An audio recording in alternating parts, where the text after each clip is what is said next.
in favor? Yep, in favor. Are there any public comments?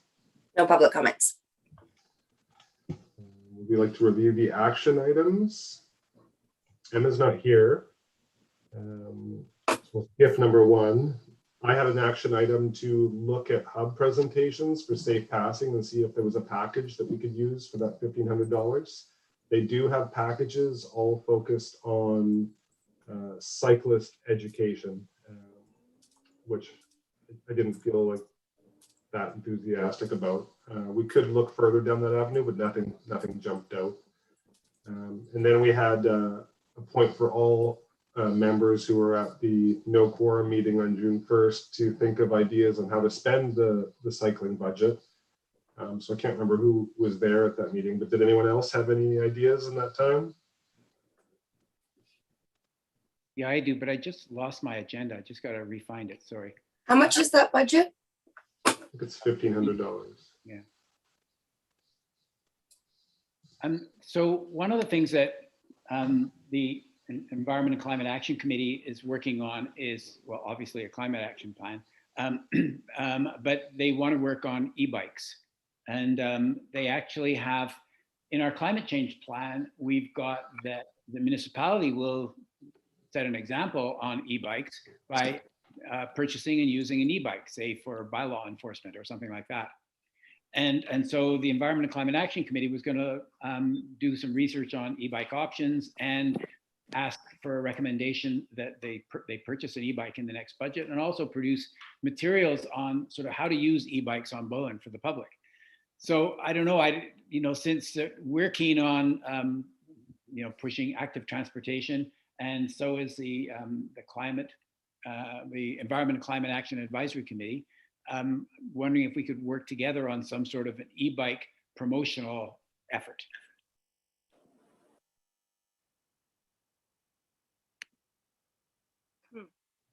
What is is it funding that they provide? Well, they would, or rebates or some format of that, or? No, I mean, we got $1,500 we can use for something. The Environment and Climate Action Committee doesn't have any money for that. They were going to suggest that the municipality put some money into their budget next year to buy an e-bike and perhaps do some e-bike promotion to go along with their purchase, to show, hey, this works for doing all kinds of different things, all seasons and so on. So it would be sort of sitting down with them and thinking about ideas and thinking about promotional materials or whatever the best techniques, the best opportunities are for helping people realize that e-bikes are really perfectly suited for Bowen Island, or Bowen Island is the other way around, perfectly suited for e-bikes. And we've just got a new transportation multi-use path to help anyone who's just, it's just such a great symbol for how you can use a bicycle on the island. So what about this? Like I've got an e-motor scooter. Yeah. And I just ordered a new e-bike that I'll get in October because the demand is crazy. Yeah. The one thing that's odd is that the shed that was built at the pier, yeah, doesn't have power. That's a good point. We talked about, as part of, like, there's like the continuity of who owns the power lines at a certain point, and it's BC Ferries at some point, so we can't get it. So there's like outlets, but there's no power to it. So inviting people for e-bikes, because I'll ride down on a Sunday night and just be happy when I get back on a Thursday that my bike's got power, because the battery still held that charge. But the idea that you could plug it in, so maybe that's a small little measure of success, to say we're going to navigate that with BC Ferries to say this is what we want to do. We had that, not in this committee. Yeah, the Environment and Climate Action Committee, that was one of its agenda items. And we ran into trouble because of the problems that you're talking about. Yeah, the split between BC Ferries and BC Hydro, but it wasn't insurmountable. No, and maybe we double down in this opportunity just to say, look, we're gonna provide the power for the e-bikes who just want to be parked at the dock, right? Steph, you remember we Feel like there was a $30,000 obstacle. Is that what it was?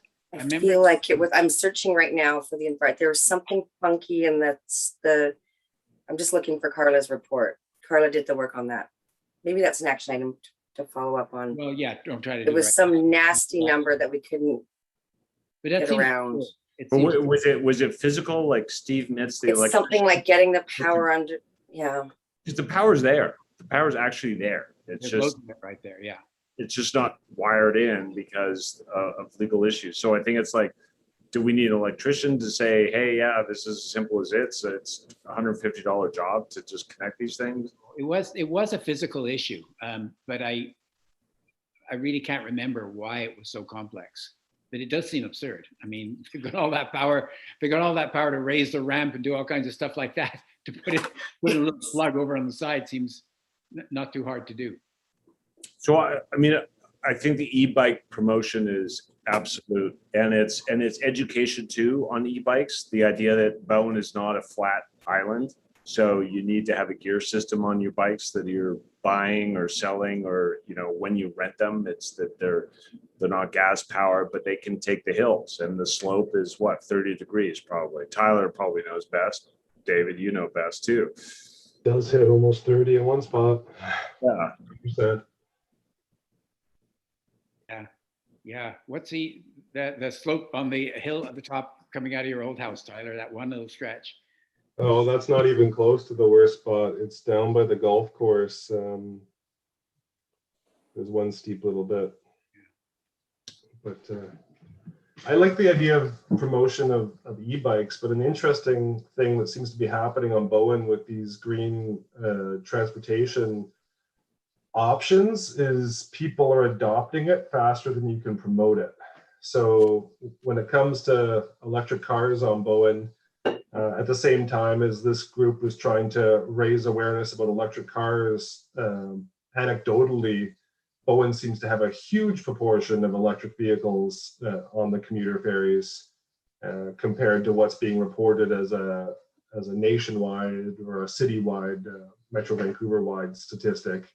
And then the same thing for e-bikes. What started as one here or there with Kim Honor and a few others charging away with advocacy for them is they're now all over the place, and people are greeted by a fleet of them when they walk off the ferry. So the spending money on one bike for the municipality to, I think while that's good, it may be about a year and a half too late. And something like the charging opportunity or more pragmatic facilities to support e-bikes are probably where we're at now as far as further encouraging their use. I'm not sure what people fear when they leave a bike at the ferry, whether it's security or charging or whatever, but something along those lines is probably going to be more helpful. It's interesting just thinking about charging. So, I mean, I live, in the Blue Water area, and sometimes I get invited to play tennis at Hood Point West. I could get there on my e-bike, but I couldn't get back, I don't think, on one charge. So having charging stations in a bunch of places is kind of an interesting idea.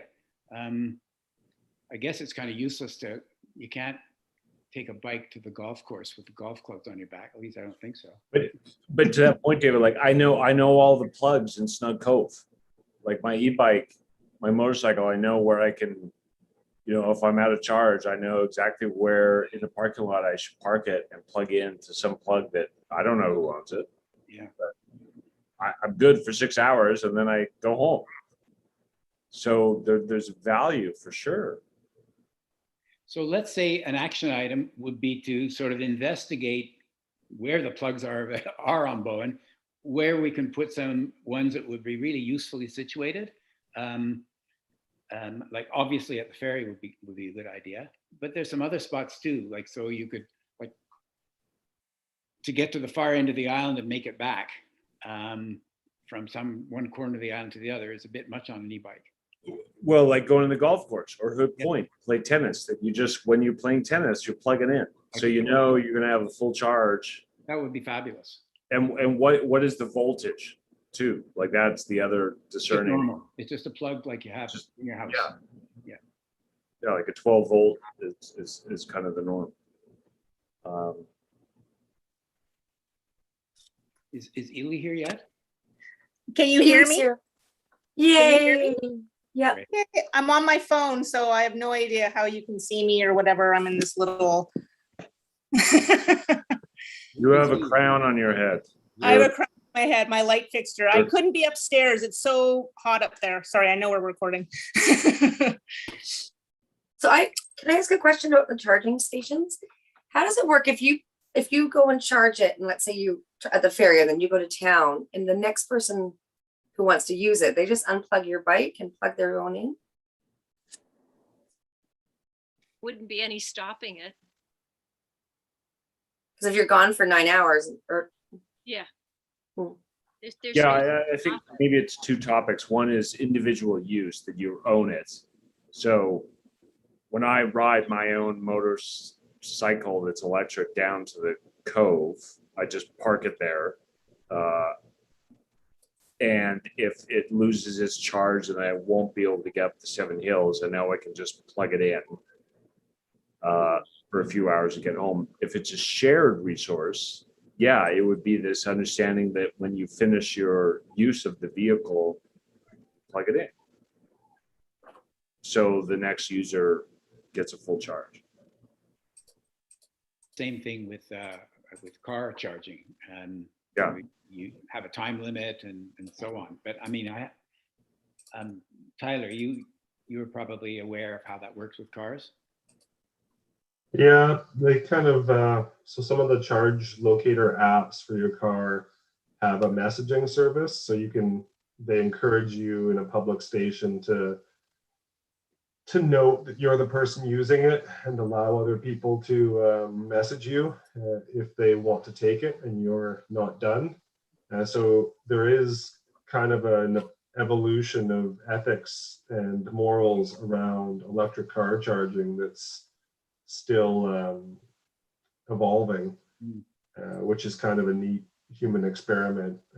But I think when it comes to e-bike charging, I think the biggest advantage for something like e-bikes or motor scooters would be looking for opportunities for low cost outlets that aren't grandiose charging stations where we expect a large usage, because people don't seem to operate electric vehicles in the same kind of paradigm that you would a gas powered vehicle, where you go to a station to refill.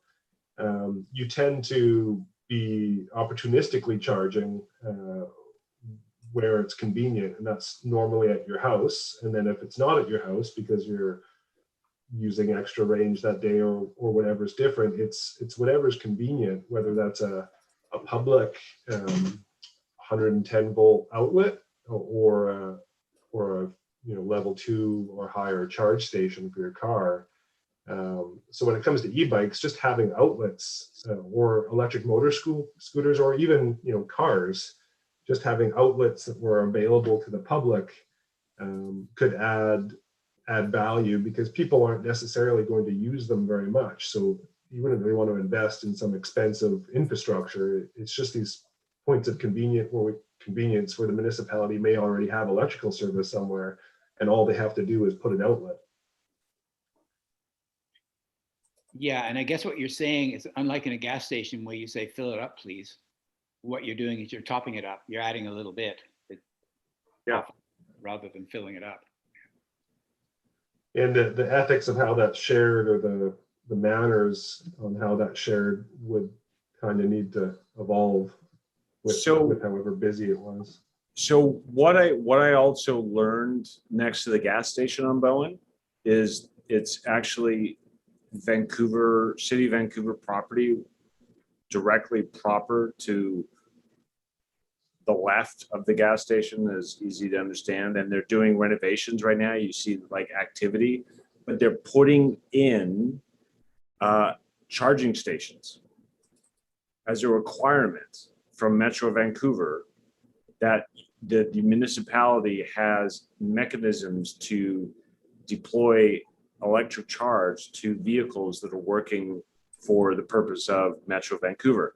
So I can't remember the gal's name at the gas station, but she's saying it's a laugh because there's just nothing electric from the city of Vancouver that will ever be charged on Bowen, but they're literally building an electric charge station on Bowen right now. Yeah, it's not the city of Vancouver, it's Metro Vancouver, and they will be electrifying their fleet. That's part of their Right. plans. But will we as electric car owners on Bowen be able to plug in there? It's Or is their it it's, just for Metro Vancouver employees? it's their work yard. And then so that land right to the left of the gas station, if you're looking at the gas station, it's partly owned by Metro Vancouver. They've got their workstation, and partly owned by Bowen Island, our own public works yard. And we're just looking at plans to redo our public works yard because it's old and a mess, and all kinds of things aren't being done properly. So charging stations will be part of it, presumably. But they would be, no, they're not really public. They're for, because even the spaces aren't. The spaces are for work trucks and salt trucks and, all kinds of stuff like that. Big machines doing this and that and trying to turn around in a very, very limited space. So no, I don't see that as being, I don't have any specific information, but I know the yards are really crammed and really busy. So I sort of don't see people just sort of driving in there and charging up their bike or their car.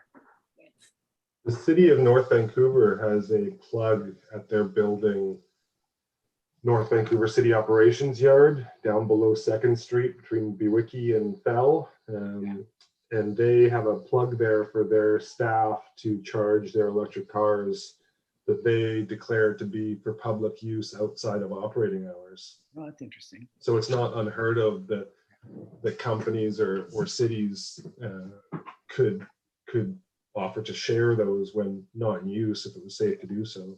Yeah. It is probably some substantial infrastructure to put that into that yard. And in the process of pulling that power, is it that we entertain the opportunity to have a Bowen connect point for residents? Like maybe it's across the street, because across the street from the gas station is like, there's the parking lot essentially for at least 15 cars. Yeah.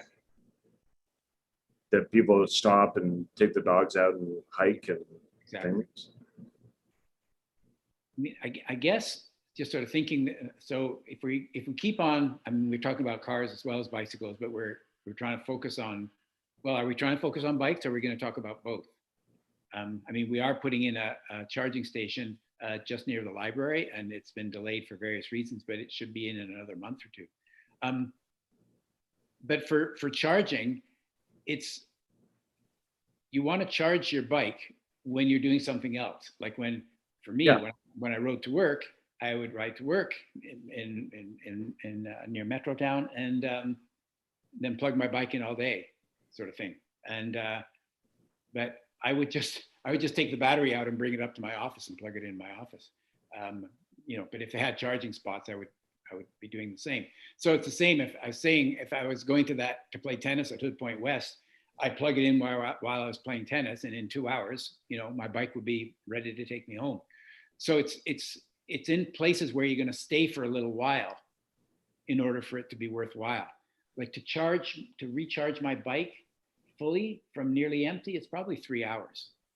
But to put half in or whatever, be in an hour, it would do something like that. It's also charging opportunities for people using electric bikes or cars help mitigate range anxiety and accommodate something going wrong in a daily routine. So if there's only one outlet by the ferry, not all 12 bikes that go to that or however many bikes are using that undercover area per day are going to be able to charge. But it would give the opportunity to the one person who forgot to charge their bike last night to remember and let it charge while they work. And I think that goes quite a ways in helping adoption of electric transportation. So a question for you, even David, because you said like you could pull your battery out. Yeah. So generally speaking, is the technology for bikes the idea that batteries are quickly removed, you can take them with you, you plug them into the office, and you'll get your charge through any outlet that way, but also knowing the fact that more and more people are abandoning the purchase of gasoline vehicles and moving towards, you know, electric vehicles, like there's going to be a momentum for a need to plug in with cars. Yeah. But mostly for cars, I don't know, it would be type 2 systems that they'd be putting in. I mean, at your home, when if you're sitting at your home all night, you know, you can just plug it into a regular outlet. But that really takes a long time. So the type 2 systems, that's just not appropriate for bikes. So it's not the same thing. A regular plug will work for a car and certainly does a job for a bike. But I really like Tyler's point about range anxiety. There's no question. But that stops me from doing certain things with my bike. Range. Range. Yeah. Range. RAN. NGE, yeah. And you're right, every electric bike that I've had, well, I've had 2, but everybody I've talked to, you can just take the battery out. And so sometimes I plug it in by just having the bike next door to something, but you also have to carry your own charging device around. So that plugs in and that plugs into your bike or into your bike's battery.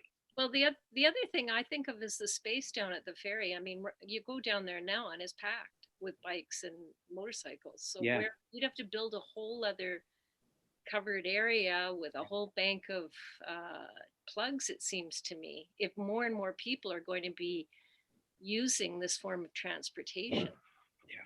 I mean, my vote would be to not ever do that. It would just be to, like, I think there's plugs in there right now that just need to be hooked up. Their room for more vehicles.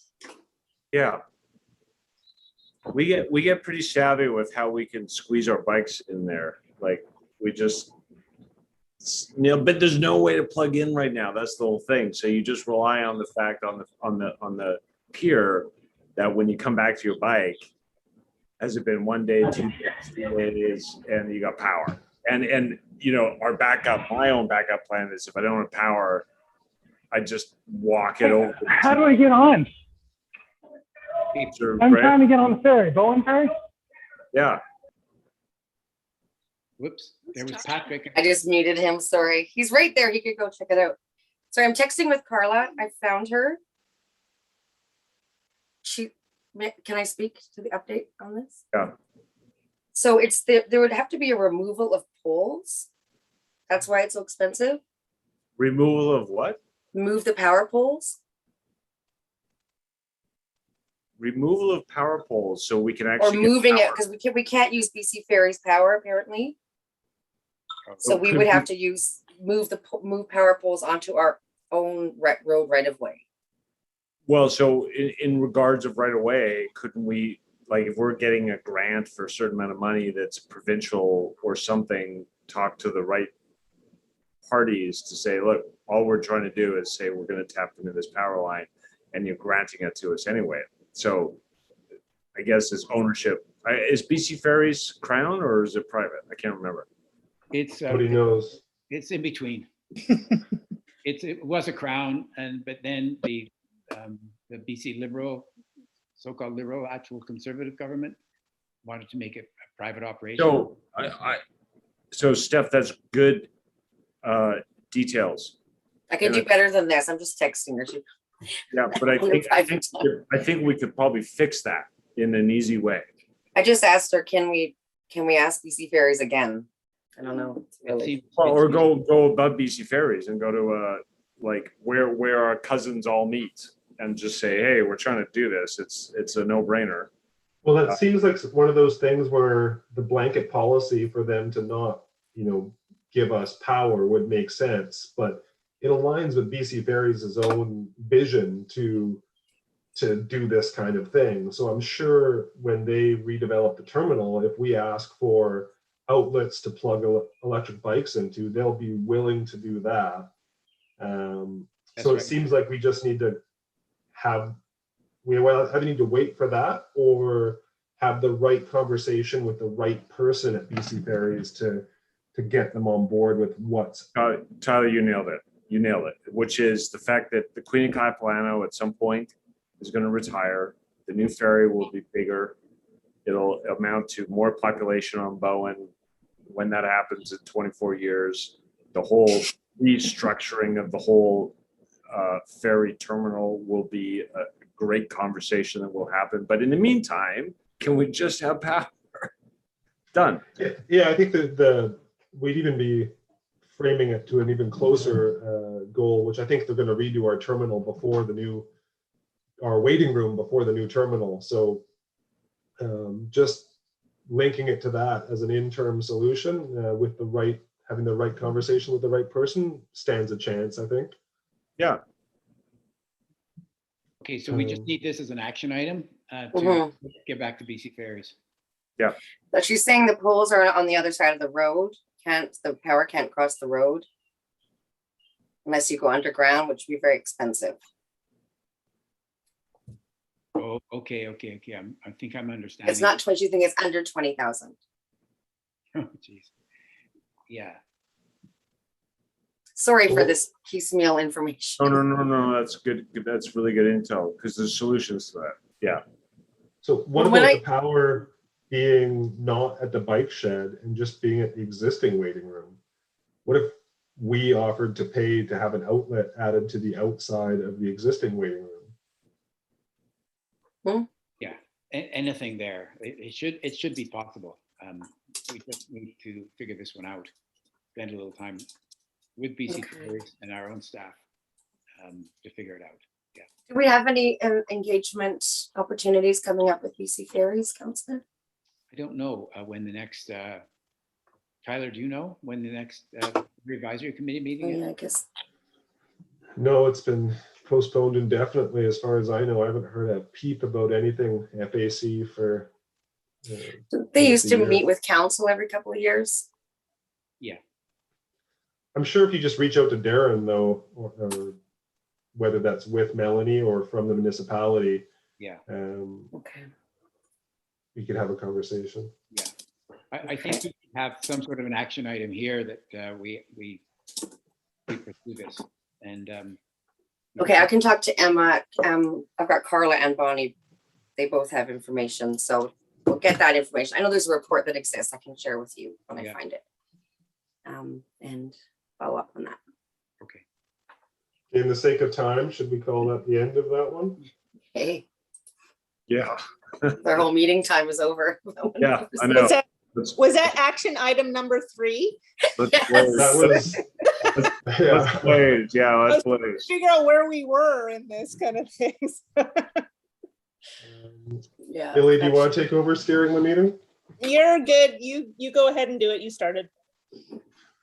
So Illy, I saw an article in the Undercurrent about school bus safety issues. Was that the result of you following through on action item number 4?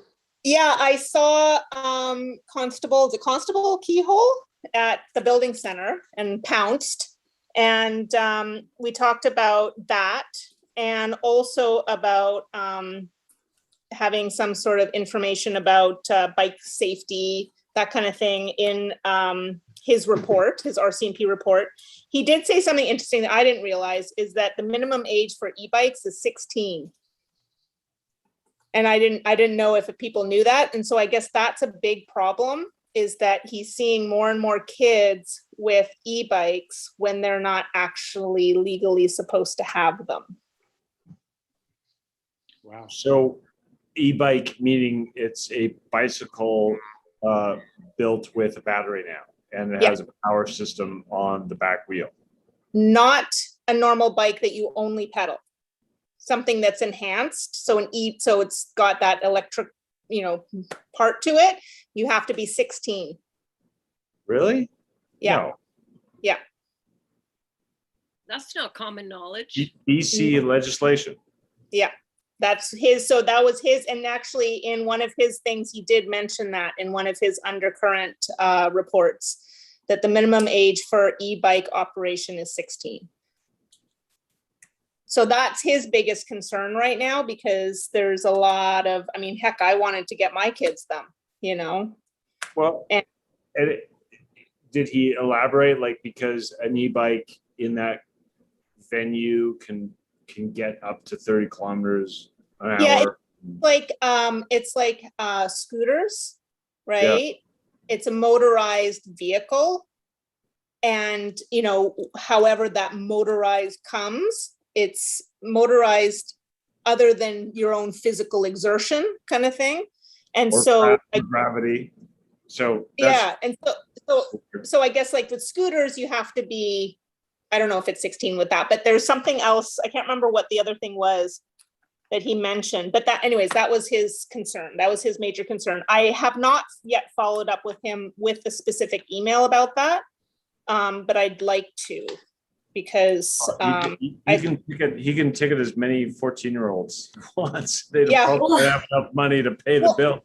well, I don't think it's about ticketing them. I think it's about, I mean, maybe it is, but I think it's more about just safety. It's a safety Right, but concern. the Yes, gravity will pull you down the 7 hills at 40 kilometers an hour. Exactly. faster No, than and that. so, and I'm unsure. I'm not, I can't speak to the thing. All I know is that apparently that is those are the rules. That's the law. Fair. Yeah, so I think this is a bigger motor vehicle act and updating legislation issue that I think Hub is quite involved in. And I've forgotten the details or where it stands, if the 16 is new or based on the interpretation of it being a motor assisted vehicle, but there's a whole bunch of background that you can get on this problem through Hub, I think. So it's not coming from our RCMP detachment. It's a province-wide issue. Yeah, of course. So Why is he more concerned about that than about the flashing lights and all the other safety issues? I think that it was just more that in his realm, that was something that was more of an issue at the moment, was the number of e-bikes being operated by those that shouldn't be. It's something you would have to police. And Yeah. So that was the bigger issue that he was seeing than bike safety. Okay, I've got Chris Melhorn, couldn't make it, but he's wanted to comment on the flashing lights. Did you want me to read it or? Sure. Okay.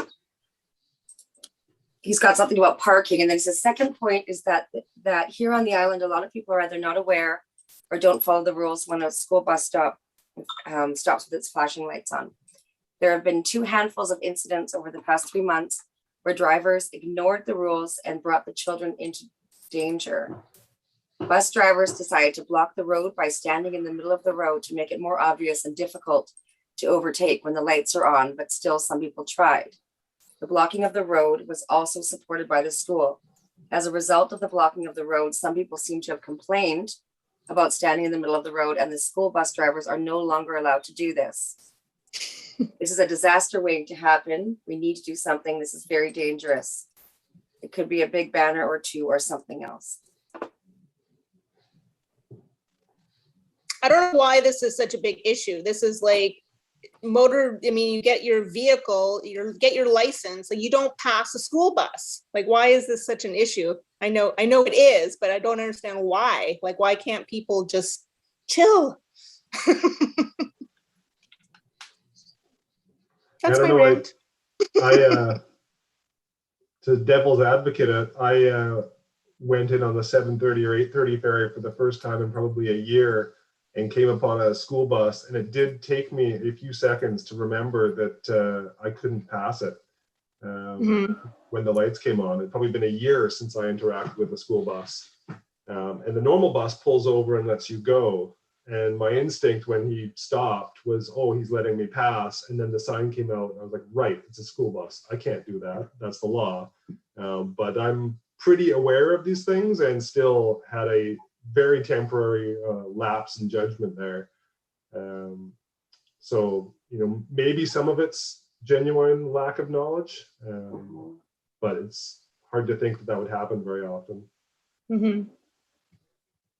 But if we were to look at what we can do about it, I mean, you know, information things are, you know, get to a handful of people. I'm at a loss to think of a clever idea that would address this. I mean, if the police know about it, obviously that's a, you know, they can follow up and, you know, watch a few school buses. We could do an article in the Undercurrent, and, you know. Well, that's sort of been done. Yeah. Right. I mean, one interesting thing would be, are the school bus drivers noticing repeat offenders, or is this, you know, a worst case of my interaction where someone, you know, fully forgot what they were supposed to do and actually passed? That's, you know, totally a once-off kind of thing, because I'm sure the school bus drivers will notice if it's the same vehicle more than once. Yeah. And Yeah. And I feel it's more this idea of if there's a message to resend out to a population is plan ahead, because there's the 7:30 run of the buses that take the kids to school. And if you're on Miller, for example, they're going to stop every half block and pick up kids, and you're stuck behind them. So when you're angry because you need to be somewhere, it's your fault. Like, plan ahead.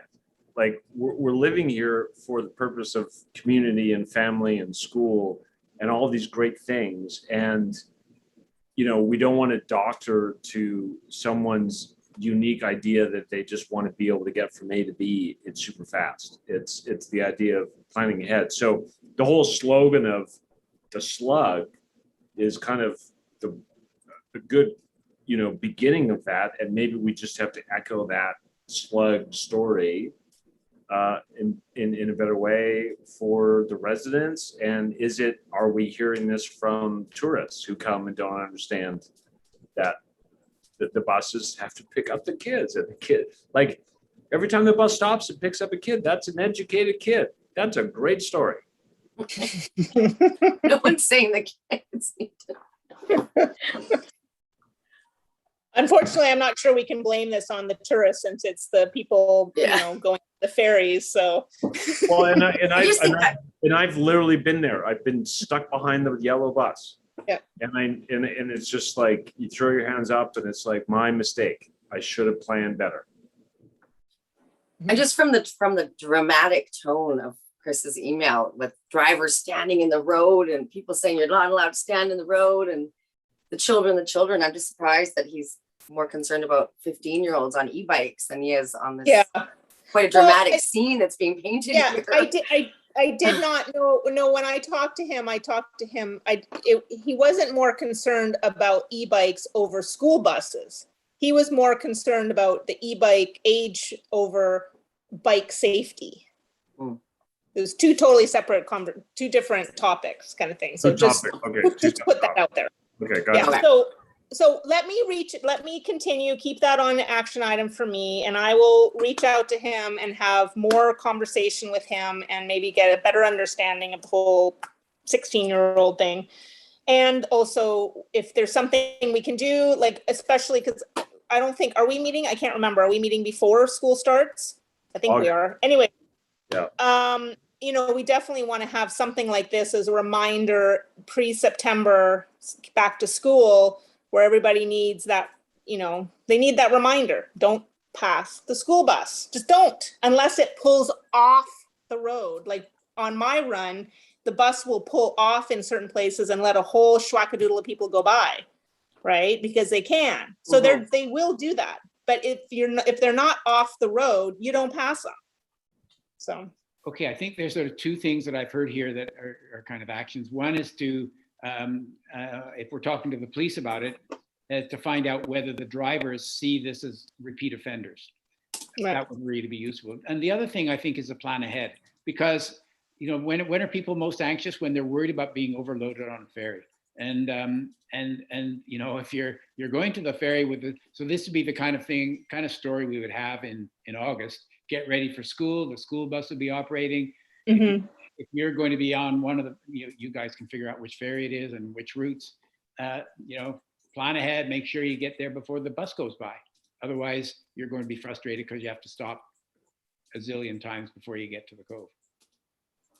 But are they gonna miss the ferry if they're behind the school bus? If the school bus is gonna be on top of the ferry? If it's maybe overloaded. Yeah. Or when it's overloaded. So can I add a comment, and not to extrapolate, but the idea of an overloaded ferry, I'm very particular with what I look at. I'm in movies and I look at images all the time. And so I get excited when I'm in the lounge on the ferry and I look down and I see cars loading and I see cars not parking a foot apart. I see cars that park 6 feet apart. And at the time the ferry leaves and there's cars still left on the dock, I'm like, man, there was probably an opportunity to get another 20 cars on this because people should have just cinched up and closed the gap. And do we have a dialogue or an opportunity with BC Ferries to actively police this when they're boarding? Because like we could deal with an overload issue by just telling people literally to go bumper to bumper. So that's a beautiful segue to action item number 5. There we go. Haley, did you follow up with Becca? No, I didn't. I obviously dropped the ball on that one. That one I completely forgot about. I mean, no, I forgot to do that. No, I did forget to do that. Sorry. I will have to do that again. So if anyone missed that email, that was a email from the public about that very issue about spaces being left on the ferry. Yeah. The only 2 bits of relevant knowledge I can muster from the FAC is that when you're driving your car in BC Ferries property or on the ferry, they treat it as though you're on the highway, even though you're being directed by staff. And I could be making this up, but I thought there was a little bit of pushback about them directing traffic too much, to squeeze too tight, because if there was a bumper to bumper, they're not going to take responsibility for it. I can't remember where I'm getting that memory from. There was a snug up campaign, Councillor. Do you remember that? I think, was it Sue Ellen? I think so. It was like snug up, and they would show pictures of bumpers really close together. Yeah, it was in the last council, I remember, not our current council, the one before. Yeah. Like my last ferry run, I took photos where there was the equivalent of a whole car gap between 2 cars, because I was so like, wow, they're not letting people on, and look at all this empty space. So maybe, Tyler, like you're saying, maybe they've kind of like said, hey, we're not going to enforce this. We're not going to be like, bumper to bumper, because we don't want to be that policing force. But at the same time, we're losing out because they're always like, Susanna would just go and talk to BC Ferries every 6 months or a year, and there was just always some training. People would be all inflamed and upset, and then she goes talk to them and said, oh, it's new staff, they just need to be trained up a little bit better. So this could probably be a nice, maybe it's one of those. Yeah, it might be one of those. Well, this could be just passed over to the FAC to, yeah. So I have 2 points. I know that there are a lot of people that really have no idea on the parameters of their vehicles. Like, they just don't know how close they can get to other vehicles. And that's just a common problem. That's, a lot of people don't know that. A whole car space, though, that's a bit ridiculous. But I also have a time where I was on the ferry where somebody actually physically pulled up and was touching my back bumper and then got out and left. right? And it was a family. And when I said, "What do you know? Your car is like on my back bumper," he was like, "Well, that's what I was told you had to do.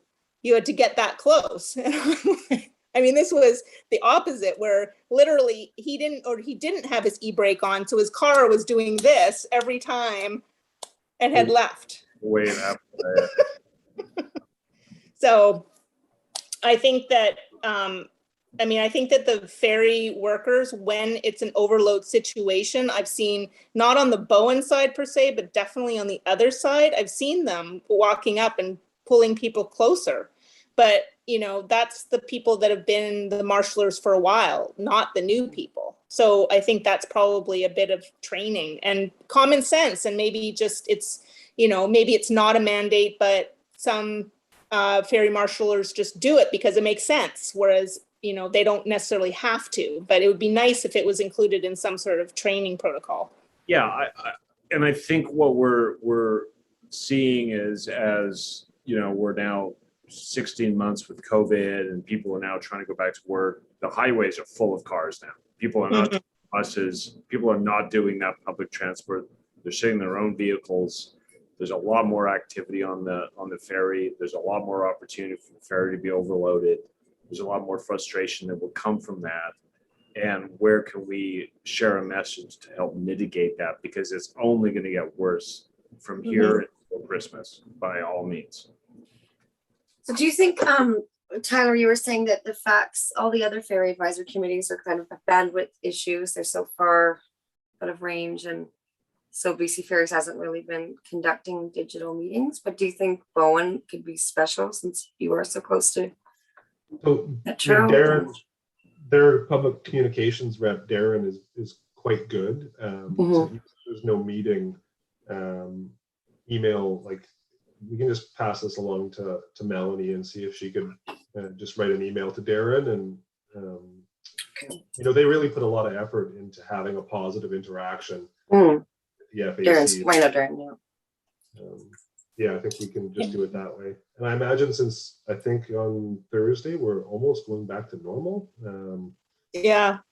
The FACs probably can start looking at booking in-person meetings again in the next 6 months. So I'm not sure if that'll be their priority or not, but it'd be reasonable to think that it could be coming up. But yeah, okay, number 5. We'll no, I just Becca's gotten back. She's she doesn't think she did. Yeah. Okay. She can't remember. I know I was talking with Andy about, I'm pretty sure I talked, but I don't think I asked that specific question. So sorry. Okay, so that's the action items. Business arising from the minutes.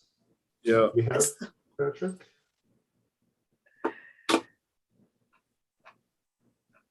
Yeah, that's the meeting's over now. Sorry. What time is it? 1 hour to do the action items. Yes. We did good. That's good. It's all right. Yeah. Very good. Patrick, do you have the staff update? No, minutes arising. So the Emma's report was presented last meeting. There was no quorum. So Patrick is here, I think. Oh, hi, Patrick. I am here. I'm on the phone. So get out. Can you hear me? Yep. Yeah. You can hear me? Yeah. Yes. So was the idea to provide, you wanted an update on the pedestrian improvements project and the multi-use path? There's also the walking school bus. Your name's beside the walking school bus, but I'm not sure if that's. The reason it's there is because there looks like some money might come out of the walking school bus, or come out of the Seven Hills improvement to the walking school bus.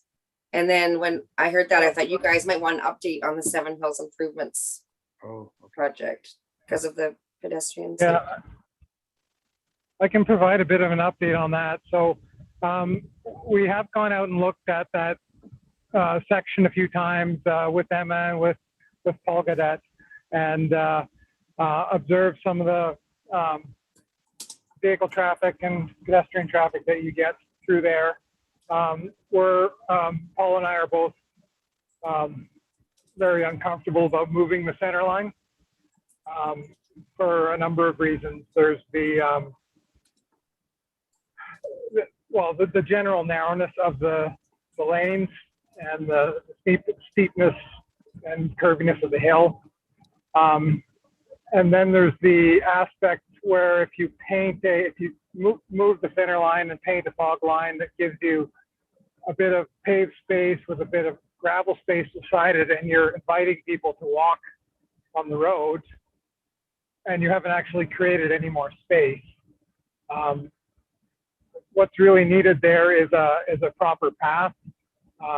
My recommendation is that we proceed with the design for a path, a 1.5 meter path along that section, and then we there will be some property acquisition, but I don't see that as really. What we could do is paint a fog line on the east side of the road and leave the center line where it is. But in terms of moving the center line, I'm at best it's a half-assed solution, or it may not be a solution at all. I know that the idea of narrowing lanes and slowing people down is, it's proven it does do that.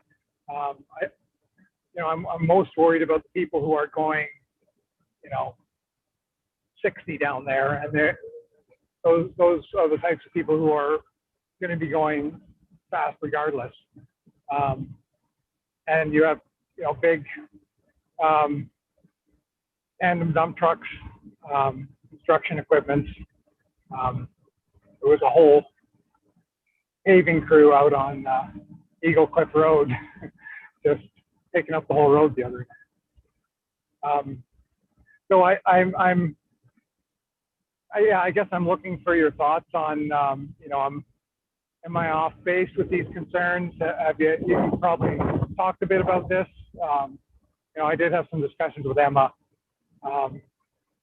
She didn't seem to feel too strongly about redirecting the funds towards the planning and design of a proper path. The other thing that we need is to there's some areas where some parked cars need to be removed or not parking there anymore. That's one of the bigger hazards. And, to me, one of the best ways to prevent people from parking is to establish a path. Well, it's a path now. Obviously, you can't park on the path. So, it might be I'm not sure what the costs of a path are, but that's the point. We don't really know, what the proper solution is. And I'd rather focus on that than trying to jury rig something. Okay, this is really important, Patrick, and this is a technical issue, a technical and safety issue, and I really take seriously your point. But the trouble is, Emma and I guess it was Urban Solutions did that, and I think it was Urban Solutions, whatever, somebody anyway. We hired a consultant who did that analysis and came up with a different view. I don't think it's for this committee to say, well, you're right and they're wrong, or they're right and you're wrong, whatever. It's a technical and safety issue, and it's not a public opinion issue. That's my personal view, and I want staff to get together and figure this out. I think one of the things worrying about is we got to, for a lot of that Seven Hills, you got a sort of little cliff on one side and a drop off on the other side, the same as so many of the roads on Bowen, and there's just no room to put a proper path in there. I guess if we're thinking of a footpath rather than a bike path, it doesn't need to be very wide. And so I guess I'd want to have a real clear analysis of what the options really are and what the safety issue really is. Because the idea, I know it's the downhill issue. People it's just so easy to put it in neutral and you'll be going 70 kilometers in no time on that hill. And you obviously, there's signs saying dead slow and all that. So I would like you and Emma to have a good chat about it and maybe bring in Liam if you need to figure out. Yeah, I think I need to follow up with the consultants from Urban Systems that were involved coming up with the recommendations, because I have discussed with Emma, and yeah, I think that would be the next step. So I'll do that as soon as I can. 60K, I think, right? It's 60K the budget, I think, isn't it, for to do this work? Or maybe it was 30. No, it's 25. Okay, 25. Okay. Yeah. Which, if we're actually going to make the real path, of course, doesn't do anything for us at all. So, Yeah. so just some thoughts. I mean, the development of this sidewalk / path is literally for pedestrians. And who are the pedestrians? It's people with bikes. It's people with strollers. I think it's the confirmation of the width of the path. And is there an opportunity, because there's a lot of ownership that, you know, just off the road, it's all private land, but like it's dead space for these owners in regards to their property. So is there an opportunity that there's an entitlement for us to run a path that's a little bit off the road? If you're confirming that in your opinion you can't move the middle line, there's a lot of land down the slope to build a path, but again, it's a path on private property. But to those individuals, I don't think it's necessary that they care about that land because it's kind of dead for them anyway. So I'm forecasting in that comment, but you know, the connectivity that we provide for the island, there might be an opportunity for these landowners to say, yeah, just go for it. So I think it might be like from this committee's perspective, I think there's a bit of a history for this hill and this path, and that we wanted a solution, and Urban Systems provided one without us really bringing it up. They had that report that indicated that it was a simple fix, and we have been waiting for feedback from staff as to whether this seemed like a workable fix, because there's been some doubts since we all read that report that this was a workable solution. And I think one of the disconnects might be that Urban Systems has made this recommendation on a true 30-kilometer-an-hour speed zone, and this in practice is a false 30-kilometer-an-hour speed zone. It's not being used at 30 kilometers an hour, and that skews our judgment of the space. The only thing I would like to see, though, going forward is if we're only got space for a pedestrian path, it's not going to meet, obviously I'm not aware of all the pedestrian path standards, but I don't imagine it'll meet a standard path design because we can't have a curb and force cyclists further onto the road in this space. It would have to be a curbless path. But yeah, I'd love to see the proposed final solution or actual workable solution, since I think this will be one of the next big problem areas for Bowen to deal with. Yeah, it's a good point. Well, and the thing is that you're right about the property owner might be supportive and not wanting that much for us to build a path through there. So we need to know what it is we have to ask for. We need to get some planning work done that at least puts us in the position to approach them. And there seems to be all kinds of funding available for this kind of work. Having you know, a project that's ready to go is something that we should do, I think. And in terms of the barrier, it might. Well, maybe we can wait to see how it looks on the new multi-use path, but essentially having these low rubber curbs, like 4 inches high, 6 inches wide, with the flexi post, bollards every 10 or 12 meters. It doesn't take up a lot of space but it is something physical. So something like that we might be able to do on or right adjacent to the fog line. And even painting the fog line, I think, will help. It at least creates a visual separation between the pedestrian space and vehicles. I mean, my creative mind goes, we should do a nice lightweight suspension system that takes the pedestrian right over the road and falls with the natural, ground line that brings you right down to where the churches are. It's a simple little, like, right over the highway. Bring it down, suspend it. Yeah. It might be beyond. Well, Yeah. it might not be that expensive, especially if we have a lot more flexibility for a pedestrian path to narrow it to a meter, where it's multi-use. It's a lot less flexible, so a lot easier to get a safe pedestrian path through challenging terrain.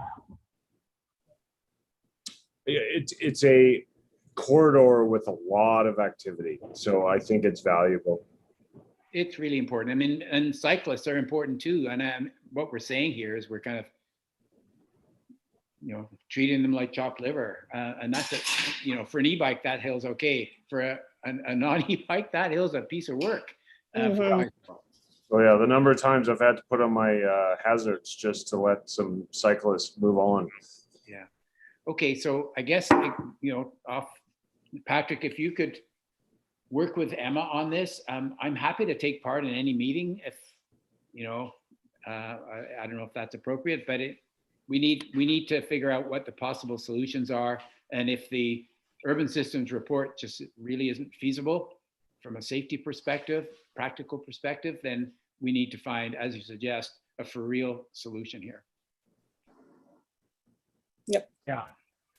So well, and if you look at the survey, something might look like a good plan and something that would be feasible, and then sort of looking at it on site for a while gives you a bit of a different perspective. So I will follow up with get a better sense. Great, thanks, Patrick. What sort of thought process and analysis they went through to recommend this. Okay. So we'll hold off on redirecting any of that money until we explore that further. Okay. Okay, so far as the walking school bus project, then the money you're recommending not taking money from the Seven Hills Fund then? Yeah, not right now. Yeah, agreed. Agreed. Agreed. And Patrick, is there another place where there's money for this project? Another place where there's money for the walking. The walking school bus? Is it school district funds? Like maybe asking the school district to pay for it?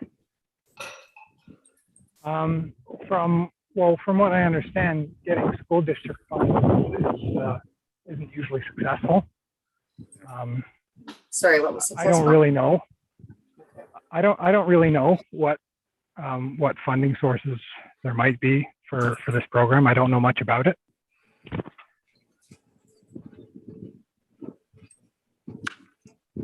What was the amount, Steph, for the walking school bus? It's $2,500. Sorry? What was the amount? Can you guys hear that fan? No, your mic is filtering it out pretty well. What was the amount that they were looking for the walking school bus?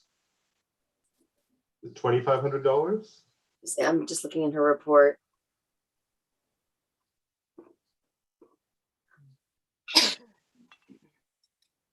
I have to say my first reaction to the walking school bus at what I remember being $2,500 is Yeah, it's $2,500. that's going to end up being a pretty pricey program that's going to run for a month and not go anywhere. I just don't see that many kids being in walking distance in that neighborhood. Maybe somebody's done the numbers and I'm totally wrong, but my gut feeling is that's going to be $100 per kid or $200 per kid for 1 month, and then it'll be the end of it. What neighborhood was that? It's just walking from the churches up to the school or something like that. Yeah. I feel like this again is another case of where we're wanting something to happen before the infrastructure is there to allow for it. You know, if we don't, anyways, Well, just needs to be safe, you know. well, just as information only, I'm just sharing this. My daughter could catch the school bus, and she would pick it up at Ocean View and Miller. So that was a 3-block walk, and the bus would run down Miller to its end and turn around. And then this spring, they decided to bring the bus up to the top of Ocean View where it meets Jason Road. And suddenly 20 more kids are catching the bus because it's that convenient. I can literally be having a cup of coffee, looking out my kitchen window, seeing my daughter get on the bus, and complete satisfaction from an adult in my heart to have that.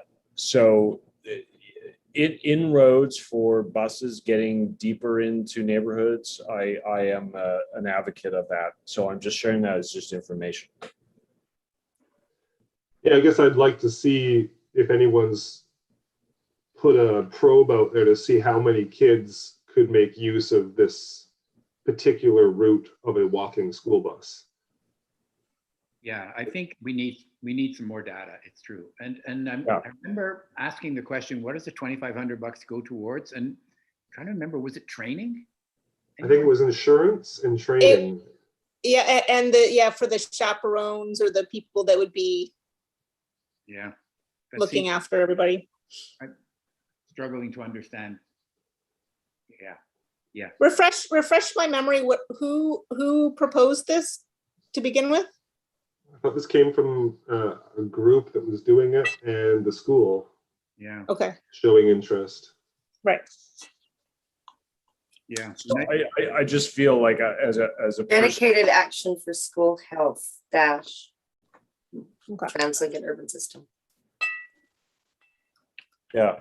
So just as a general comment, as a parent, when the school bus can drive up to your door, and pick your kid up, that's pretty awesome. But that's not what this is, right? This is a walking group that goes from the churches, which is essentially at the school, in my humble opinion, walking to the school. From the churches. Yes. So you're walking down a very short length of path and then up the trail to the bike park. Well, so the kids are already doing that. Exactly. Like they're already all doing that. It would almost make more sense to have a walking school bus in a neighborhood not served by the school bus, in which they could get together and walk to the school bus stop. Like I grew up in Craig's End with no school bus, and we would all walk to the top of Tunstall Bay together as a walking school bus, and that kind of thing might make more sense. Yeah. Yeah, like, because if the school bus doesn't go down, to the golf course, or later, what does it stop? It stops at, can't remember the road it stops at, but it doesn't go all the way down. And same as Valhalla, or does it go to Valhalla now? Can't remember. So there's definitely areas that are not serviced. But the I guess idea, I'd just like to make sure. the idea that there's a chaperone who is walking among Mhm. kids through the trails, getting home safely. Which they're already doing. Yeah. Maybe we need someone from that group to talk to us. Mhm. Yeah, we need more info here so that we can make. Maybe I'll see if we can. Well, I mean, the school proposed or suggests they had an interest in this. Do they have feedback for like, have they asked how many kids they think this program would affect? Because I mean, if this was going to be used and it was seen by families as a benefit, then I'd be all for it. I just think this is a company offering to do something that sounds like a good idea, and it might not be the best fit if there's not ample funding going around. So that's the information you want, is how many kids do you think will be using it and what the Yeah, money's going or towards? have you even asked your students who would use it, or if this is a good spot for it? Like, make sure that somebody has invested themselves in the cause and thinks it's a great idea, and maybe they could pitch it to us. Yeah, like, and I think, Tyler, you nailed it. It's like a black hole. Are there parts of the island where kids get dropped off at the closest point, but they still have to walk another 20 minutes to Josephine Lake or something because that's where they live, and it's not with any adult supervision for a certain amount of time, right? Like I don't think between the churches and the school is problematic, but there might be other parts on the west side of the island where you've got like kilometers of distance when the kids get dropped off to when they get home, and it's not just one kid, it might be 12 kids. And Yeah, I'd be all for it supervised. Yeah, if that existed. yeah. So maybe there's some of those black holes that we're just not aware of. Mhm. So what's our action item here? So I'm just gonna ask Emma to ask the people to find out what kind of research was done, who was gonna be using it, what kind of research was done regarding what area it was in.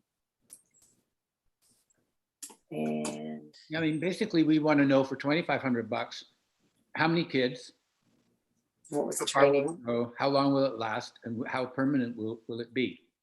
Mhm. All those kinds of things. So we're spending $2,500. The idea of having kids walk to school, great. Having supervision where otherwise parents would worry or kids would worry, great. So, is this feasible one? How many people and what do we get for the $2,500, and will it last, or is it going to last for 1 month and then it's game over? But I think she indicated that the school district may be willing to pay for it. So if that's the case, Well, if that's the case, they Nothing to do wouldn't be with asking you. us. Yeah. so I Yeah. think we should move on. Okay.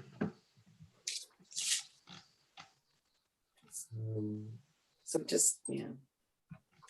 Can I ask a question? This might be totally off. This is off topic of the walking school bus, but were we going to be bringing up the multi-use path at one point today?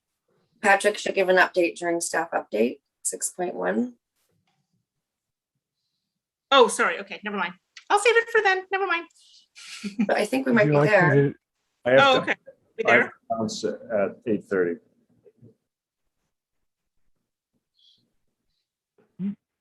Patrick, are you able to give an update? Sure.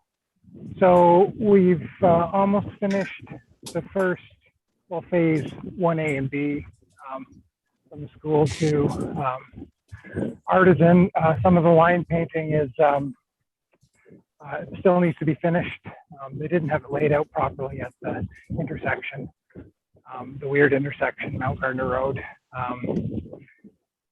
The barrier needs to be installed to keep, to create some physical barrier, prevent people from parking, keep debris off the path. There will still be some debris on the path, but that should help. We're still, it's looking, we're hopeful still about pursuing construction of most of the rest of the path, or as much as we can this year, down to Cardina. There's still some outstanding property issues to be resolved with Metro Vancouver, but there's a clear path forward there. It's less clear with the property owner, the Vendelli property at the corner with the retaining wall by the sidewalk. So that may take longer to resolve. The other, I guess, work we've got ongoing is having another look at the overall plan in terms of the cost estimates that have been applied and what sort of phasing might make sense for the next steps, the next 5 to 10 years. The other question that I suppose would be a good question for this group is about revisiting the water line alignment. Sort of given what we've discovered about the difficulty of building the path, or the difficulty and cost of building the path on that Terminal Creek Ravine section. I know there's significant property issues involved, but it's worth another look. So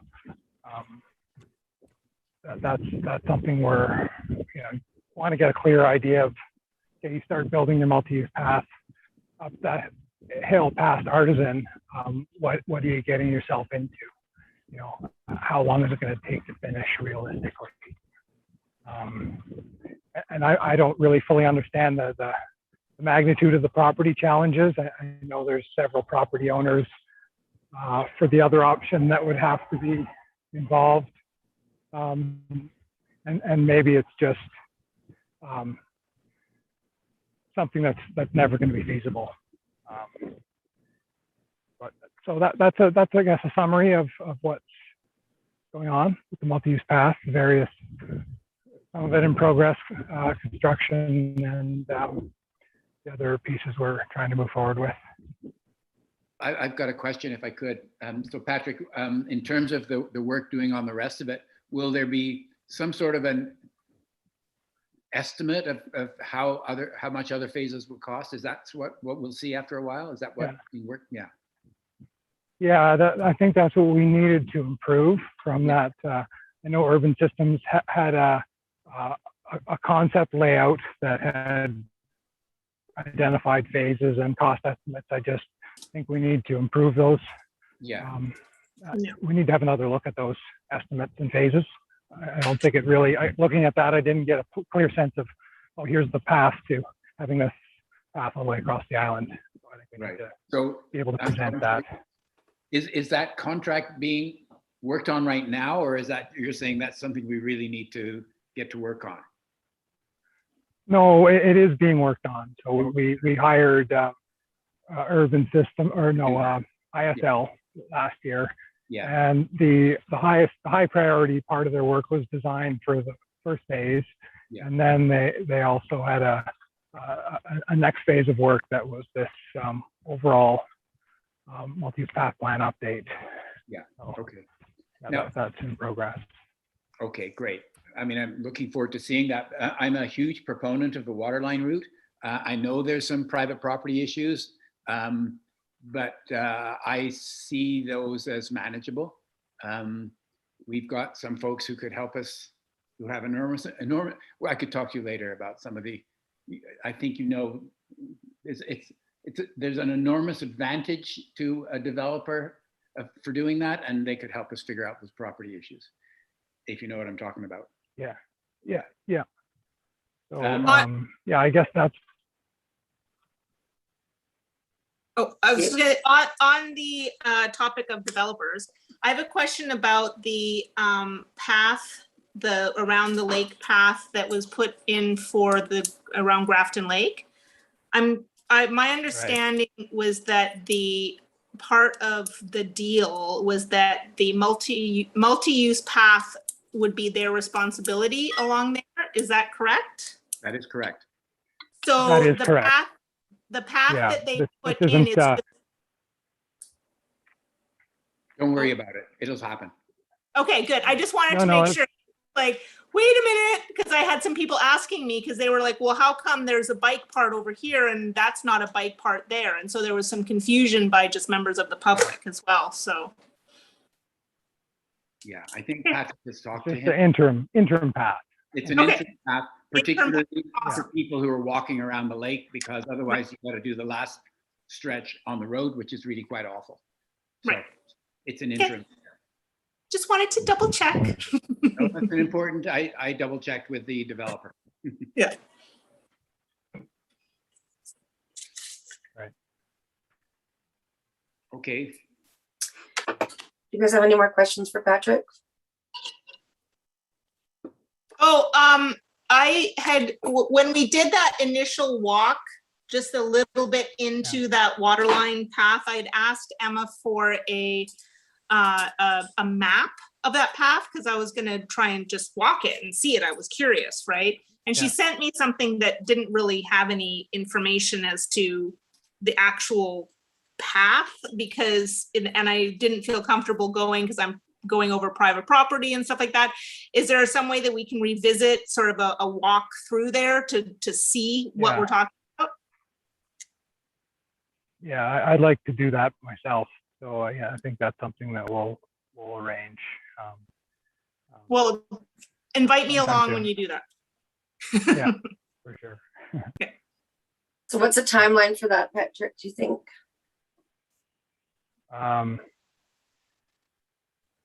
Well, we should be able to do something this summer. Okay.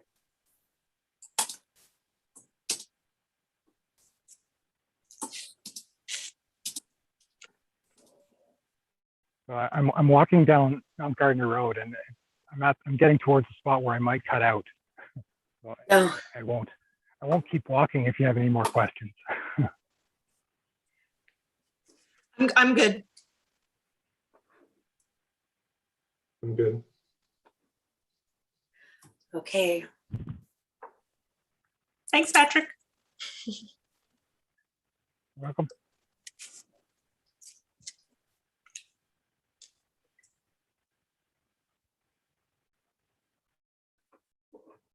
Councillor Hocking. 6.2, committee and council update. the only thing I was going to bring up was what I already did about the Environment and Climate Action Committee. I mean, the big work has been on the multi-use path, and we've heard a report on that. And it's for us to do any work together with the Environment and Climate Action Committee. They're interested in active transportation and e-transportation. So we want to work together on that with plugins or whatever. They'd be happy to be involved. Okay.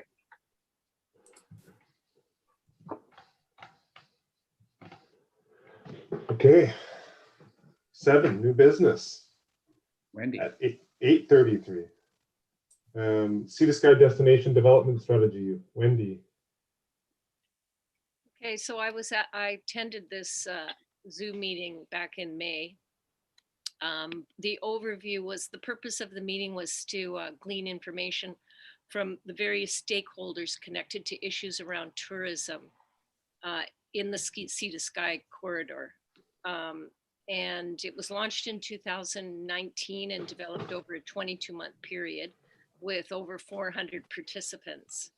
The goal is to create a culture of responsibility amongst, not just amongst tourists, but amongst ourselves, how we treat the natural world when we're in another part of the island and throughout Sea to Sky. So the whole meeting was about trying to understand what the problems are, what the pain points they talked about with all the various communities around negative tourism behaviors. And so the goal was to improve education through ads, posters, slogans, all kinds of messaging, and to create some cultural pressure that would lead to positive change. Examples were brought up, like it used to be okay to smoke cigarettes, and now it's not okay to smoke cigarettes. So trying to get that information across to people in an effective but polite way, in order to create a larger sense of respectful culture towards nature and towards positive outdoor conduct. They found that most of the visitors, most of the culprits are actually local people and people who are working in places.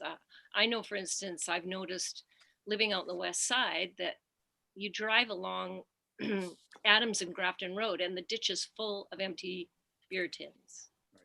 Full, because these guys leave the Cape and they just toss their beer cans in the ditch.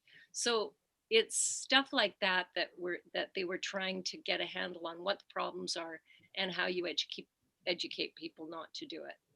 So the outcome of the meeting was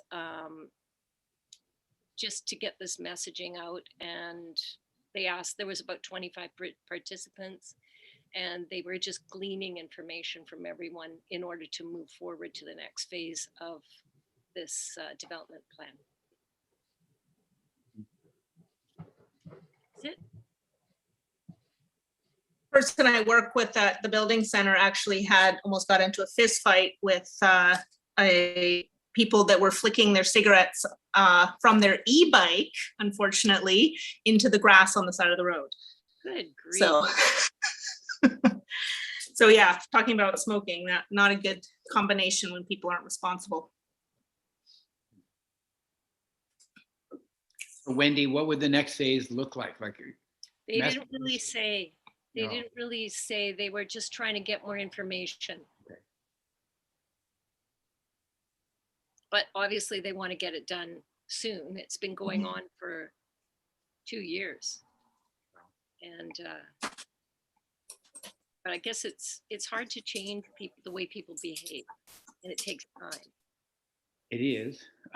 I've done a lot of work on behavior change in my career. It's things like anti-littering campaigns, recycling campaigns, recycling your food campaigns, not putting plastic in your food recycling campaigns, all that kind of stuff. And it's really hard. I mean, there's some really notable anti-litter campaigns, for instance, where you've got, don't mess with Texas kind of thing, where you make it into something that sort of feels good for Texans. And get some good music stars doing it and so on. But it's really hard because often the people who see the messages are the people who don't behave that way. Exactly. Mm-hmm. Like, And then how do you get it? you're preaching to the choir. Right. You're trying to develop some kind of strategies to get Yeah. beyond that. Yeah. So there is wholesale change. Okay, good, thanks. Yep, you bet.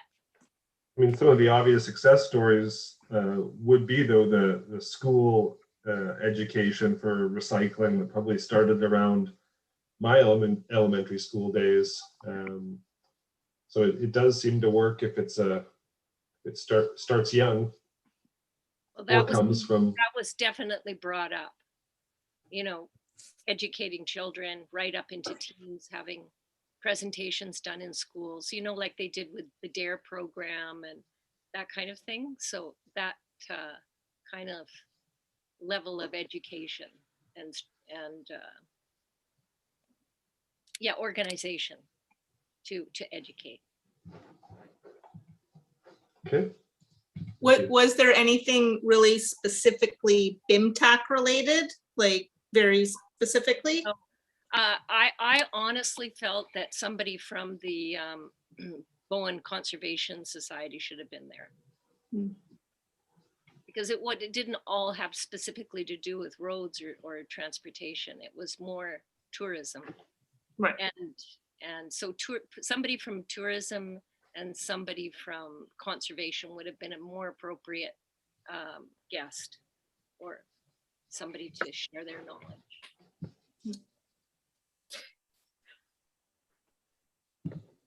Thanks for doing it anyways.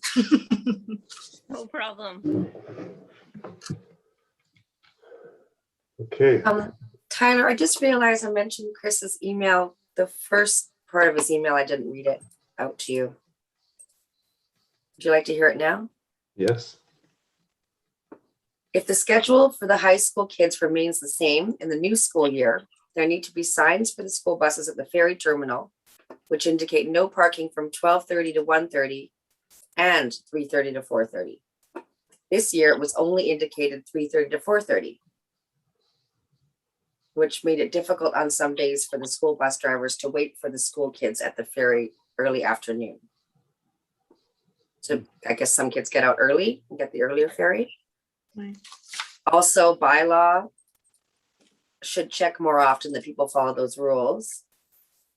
Over the last 4 weeks, bylaw did a great job of coming down here. The reason why this is important is safety for kids as they are searching for their buses and need to cross the street several times if the school buses don't have their waiting area. So that sounds, I don't fully understand whether this has a COVID related schedule. I guess that'll be maybe the August meeting to see what the high school schedule is going to be. Yeah, should we put it as an item for the next Sure. meeting to hopefully Chris will be there and we can. Because I don't think they've decided that yet, exactly what next year's No. gonna look like, so. And it might be something that bylaw can just figure out. So, okay, thank you. I'll put it in both places. Okay, and then 7.2 is me. We already did that, didn't we? Yeah. We did one sentence of it. Okay. So I'll skim through the idea is that,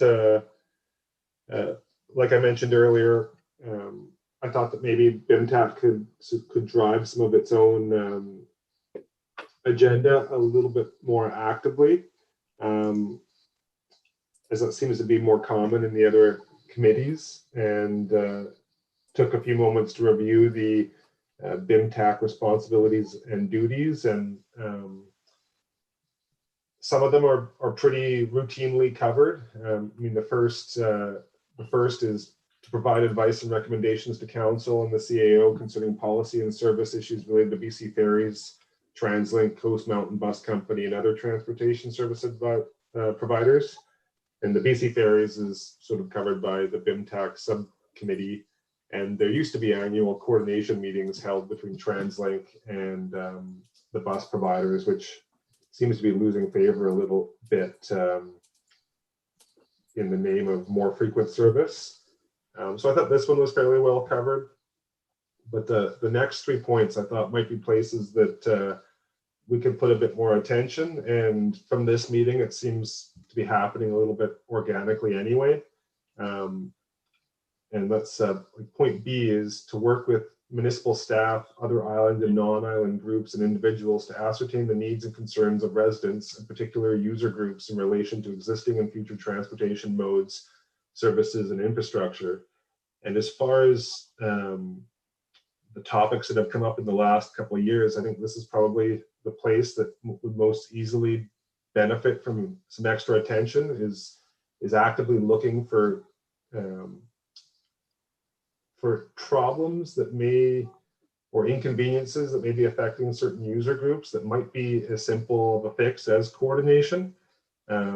Or maybe there's a user group that would love a bus stop somewhere and there's no bus stop, or small issues like that that we might be able to help by more community engagement. Item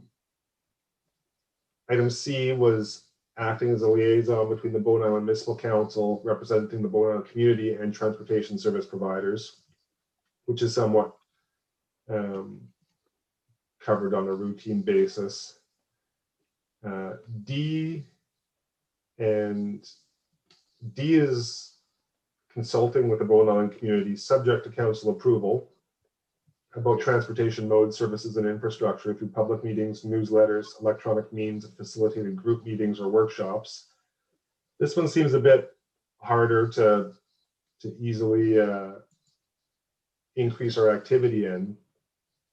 And then E is submitting an annual report on BIMTAC's activities and a work plan for the next year's planned activities to council, which is largely covered by the transportation work plan that Emma puts together. F is advising council on any matter referred to the BIMTAC by council, yada yada, which does occur time to time when development variances or whatever are passed along. And then G again is similar. Any other items assigned by council to the BIMTAC related to transportation issues. So I really saw B is probably being a place we could maybe reach out to the community a little bit and look for transportation mismatches.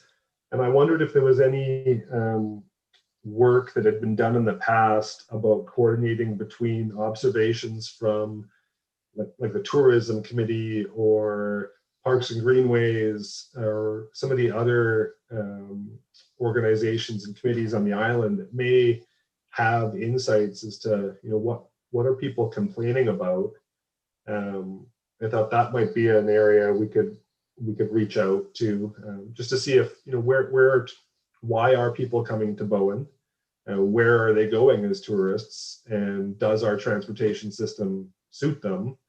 And then another idea I had was just identifying some user groups and some possible transportation challenges, like teens and youth who aren't driving cars and may not be fully served by kind of an intermittent and not fully connected transit system.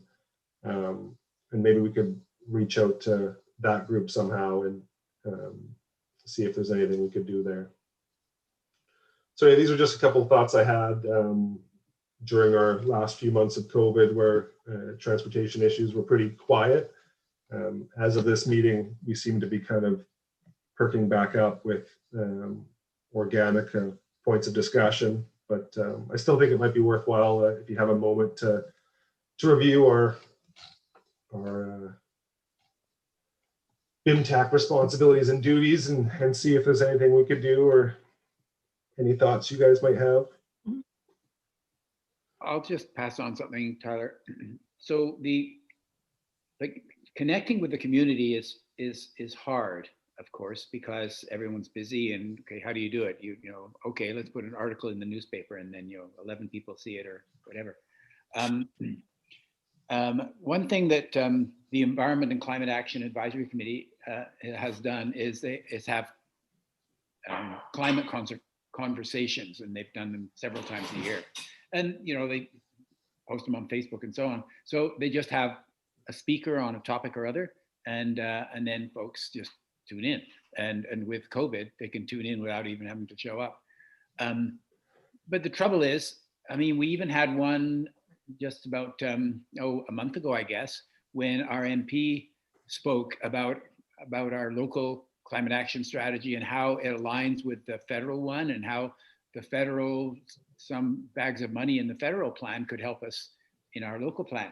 So you think, okay, if we've got a conversation about something that would get a big crowd. Well, we had about 20 people. So connecting with the community is really hard. Though when you said teens, I thought that was because that's a group that obviously is underserved in the sense that there's not a lot of options for them other than their parents if they can't drive. And and now they can't even Now be they on can't have e-bikes. e-bikes either. Yeah, that's right. And winters, it's dark and rainy and stuff.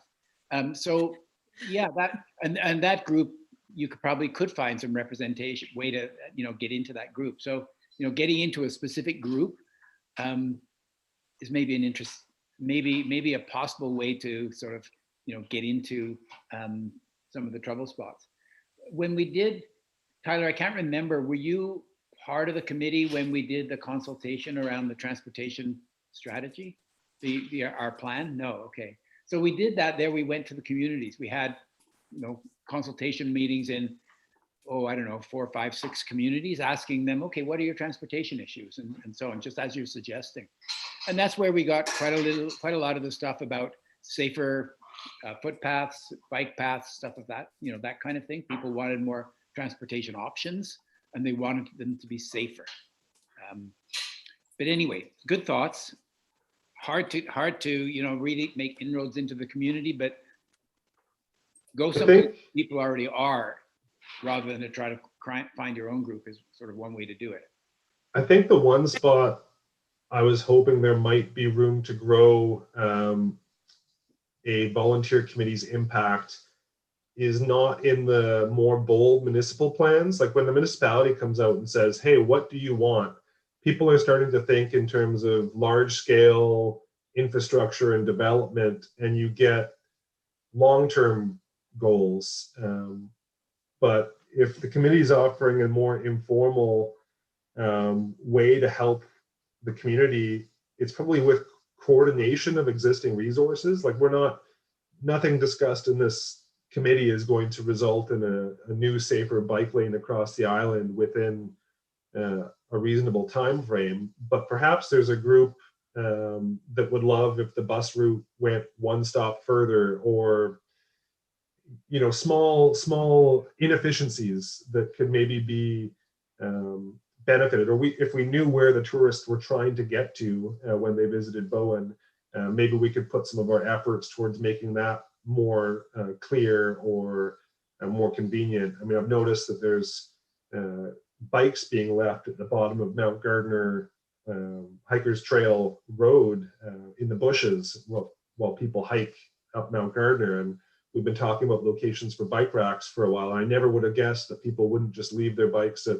Killarney Lake, or wouldn't have. Why would you bother taking a bike on Bowen just to ride to the bottom of Mount Gardner? But I've now noticed it a few times, and it seems to just be people trying to shorten up the flatland leg of the hike. So little things like that, where maybe there is a reason to put a bike rack at the bottom of Hikers Trail Road or something like that.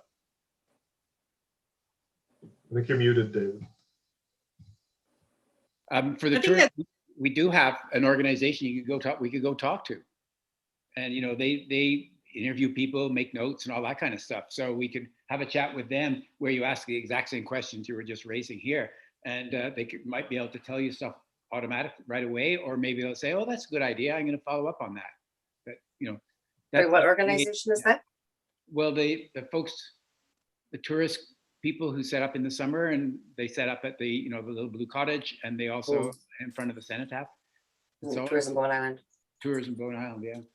And then other groups which we've touched on before is the people with mobility issues or disabilities. We've had one issue with the caring circle come up, but that should really probably be part of an annual effort to proactively look for places where their experience could be improved. And I think some of this stuff could, if this was a routine thing, like, you've only got so many meetings in a year, but if BIMTAC had their work plan that was done through Emma and the obvious discussions that come from that, but also a guidance to, try and tick these 6 boxes every year, look for, issues for teens and underserved groups, issues around mobility restrictions and access, tourists' needs, and then we could pick another group or another topic and try and push in that direction, but give volunteers quite a long time to think about these things. I mean, if you're like one topic per quarter, even if people are moving at the speed of volunteer committees, they might get a chance to go talk to that representative of the other group, and maybe we make a working group on different topics, and give them all a year to go and finish their task, but have some accountability within each other. I don't know what the best solution is, but it seems like there's quite a bit of room for improvement when things get slow on the natural agenda, and you've got volunteers all meeting and willing to give energy, but no real roadmap to guide their energy. Yeah, I do. These are really good thoughts, Tyler. Tyler, did you attend the town hall, the Economic Development Committee Don't think so. on Wednesday? No. So there were representatives from the golf course talking about the need for transportation out there for tourists and for the youth workers. They apparently they employ 36 people, Yeah. and a good chunk of them are youth. That was a nice engagement event. Sorry, I got to step away for a quick sec. I'll be back in 3 minutes. Just a second. Yeah. I think Yeah. it's no surprise that there needs, I mean, we've talked about this before, where there's definitely a need for the bus routes to be extended, but the feedback we've gotten is that that's impossible, that there's no time, there's just no time to go any further and extend the routes unless we were to add another route. Or have those on-demand buses come back, which unfortunately I don't think is happening anytime soon. Yeah, I mean, I think that, I'm not sure that can go, you know? I mean, Bowen's growing, but we're not a big city yet. And Mhm. sometimes the solutions to these problems can naturally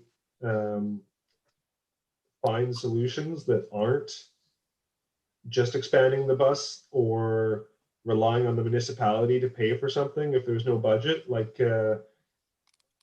what is it, Uber? I believe Uber is now licensed to run on Bowen. And if the taxi's not running, like maybe through just a little bit of community effort, there's a solution to get these kids to work on Saturday at the golf course. That doesn't necessarily mean a huge expansion of TransLink. Maybe it's simply connecting two dots. Maybe the operator running a taxi is, willing to do a run on Saturday morning if it's fixed, or who knows. But the fact that that issue existed and was brought up in an economic development meeting on Wednesday, and yet we've never heard about it in 4 years, is exactly, I guess, my point. Is that we're not being proactive enough to go and engage with these groups. I think we've definitely heard about it.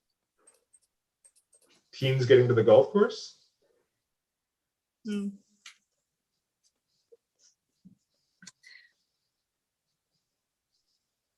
Not teens, just needing to have transportation to the golf course in general. Yeah, but I guess they're different.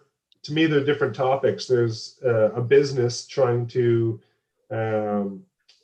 get people there, which makes sense. We all expect that they need golfers to get to the golf course and would love to have a bus there. But like you said, if the numbers don't warrant it and the bus service doesn't have the budget, then that's a pretty short conversation. But if we're talking about, teens not getting to work because there's no bus, maybe there's a community solution, and maybe not, but it would be. If we can find a solution or improve things just by connecting the right groups, or even digging up archival information that's already been put together by somebody else, it seems like a good use of volunteer time.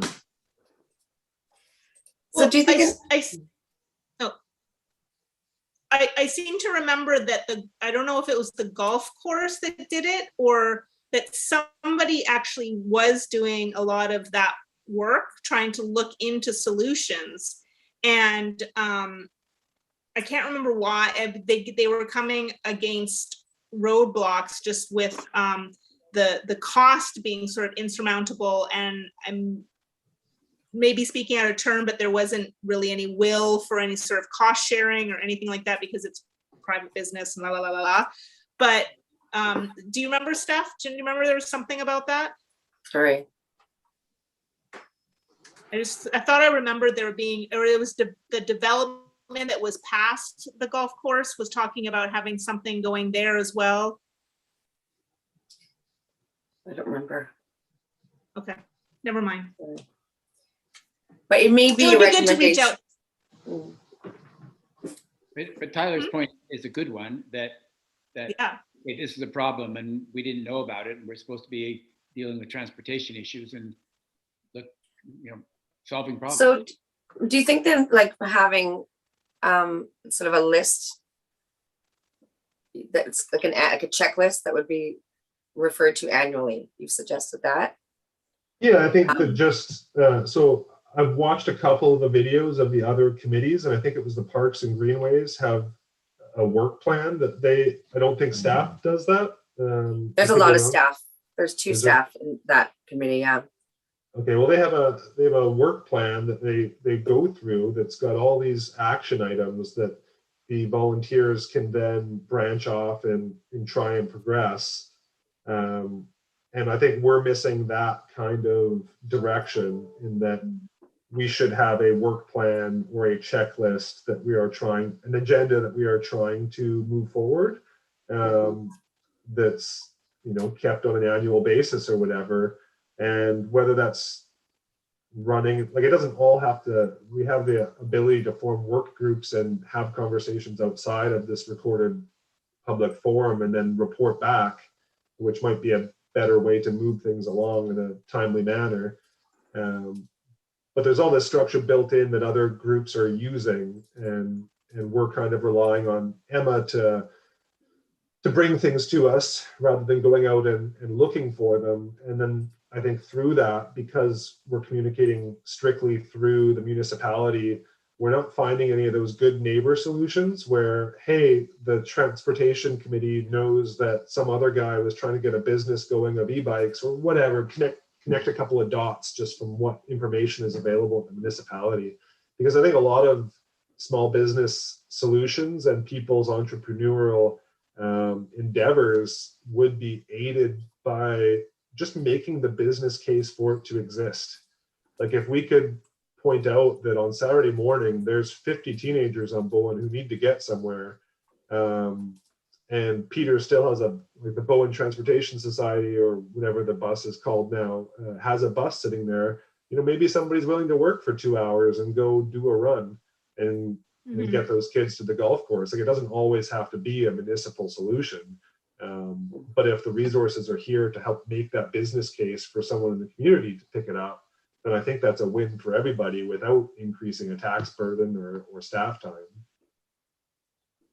Yeah, I mean, we do have a work plan, but we kind of are, and it's all based on our transportation plan.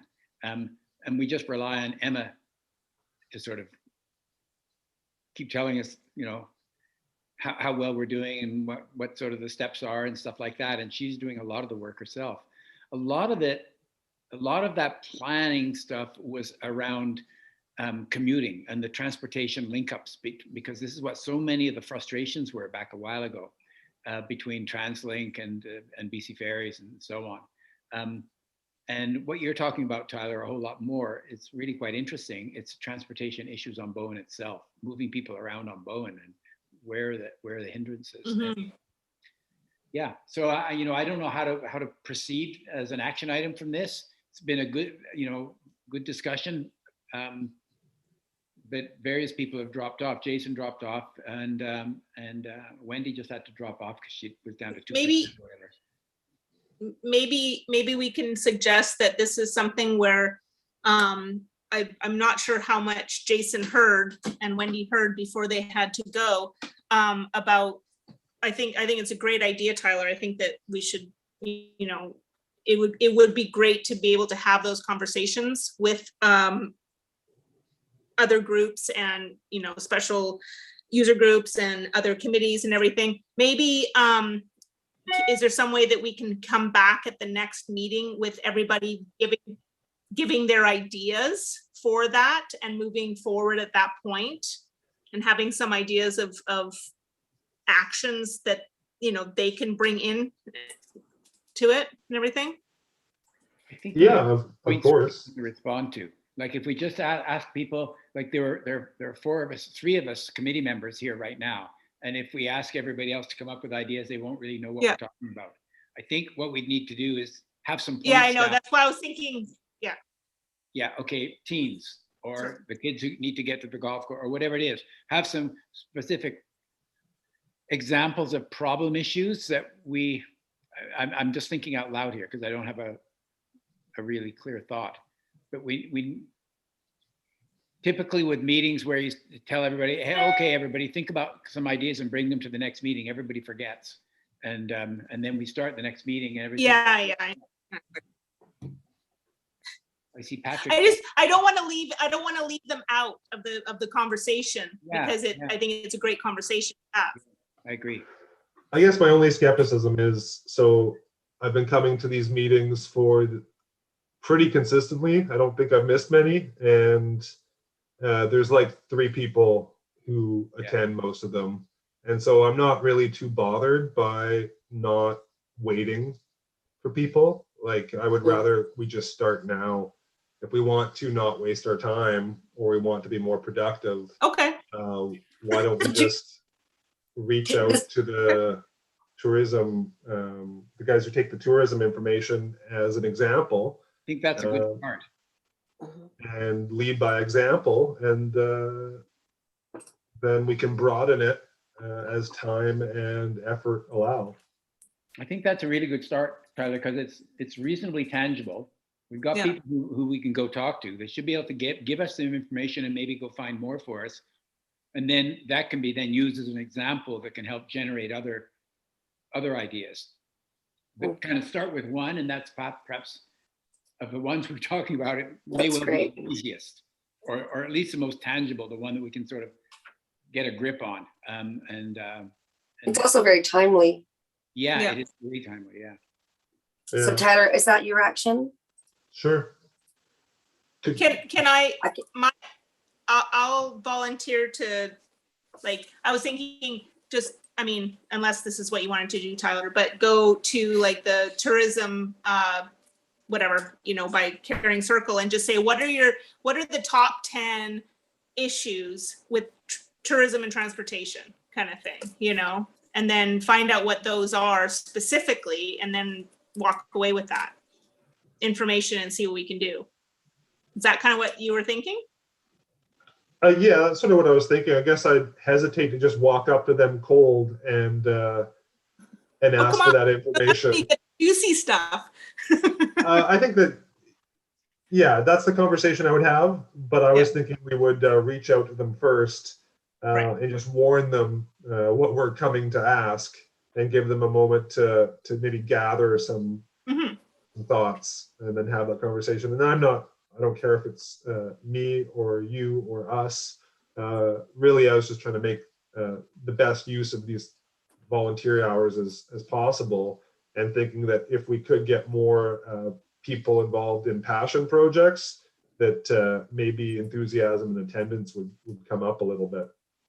I think that's good. I think you're right, Tyler. I think it should be an email from the two of you, from the chair and vice chair, or maybe just from the chair, explaining, basically explaining what you're talking about. We'd like to sit down with you and find out what some of the top issues are that could be solved through some community work, but the transportation issues, something like that. A nice little note, just give them an intro so that you can then sit down with what's her name, who's the head of tourism.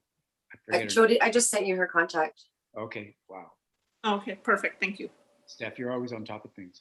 It's Jody Lawrence. Oh yeah, right, Jody. And then, have a conversation with Jody, and then, sit down with some of the young people who are, doing the meeting with tourists kind of thing. But yeah, go to Jody first rather than start at the street corner. And Jody says, what the hell's going on? Yeah. Well, I mean, yeah. She just. No, I wasn't criticizing you. That's just what I would have done. I would have gone and talked to them, and then Jody would have said, who are you? Why are you doing this? So then I'm thinking this, it sounds similar to the approach that the Community Economic Development Committee has been taking over the last few years, which is directly engaging certain stakeholder or like industry sector groups. So we'd have a business breakfast with the trades, or we'd have a lunch with retail and gather information. And so I'd like to make a point of keeping this information somewhere. So if you go to tourism, you get that feedback from them, you provide it in notes to the committee.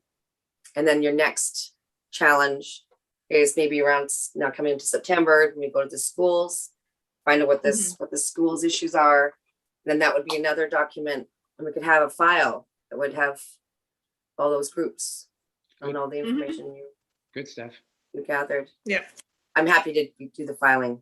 I mean, be the keeper of that. Yeah. If you get it to me. Yeah, Okay.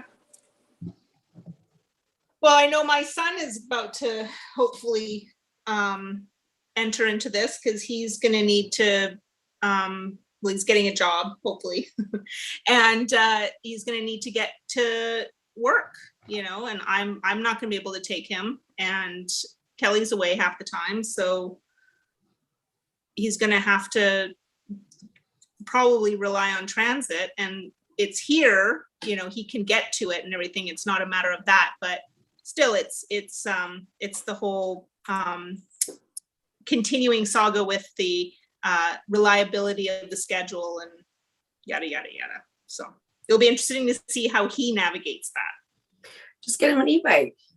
that. Yeah. 2 more years apparently. So, or not. An e-bike and a, no, never mind. I won't say it. We're live. okay. I think we can call that one done then. Yeah. Thanks, Tyler, for looking into all of that. Thank you, Tyler. I like that passion project. Mm-hmm.